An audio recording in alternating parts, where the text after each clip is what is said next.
हाथी को मौत का डर है, हाथी को मौत का डर है, जाते न जाते मेरी आप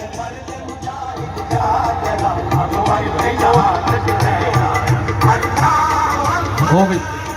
मेरी तमाम पाकिस्तान तहरीक इंसाफ के टाइगर से गुजारिश है, जहां खवातीन बैठी हैं उनका एहतराम करें, और जो हमारी भाई बहनें आ रही हैं उनके लिए हमने एक साइड पे चेयर्स लगाई हुई हैं, वहां बैठने दिया जाए, और उनका जो व्यू है उसको क्लियर कर दें, वहां से हट जाएं ताकि वो स्क्रीन को देख सकें।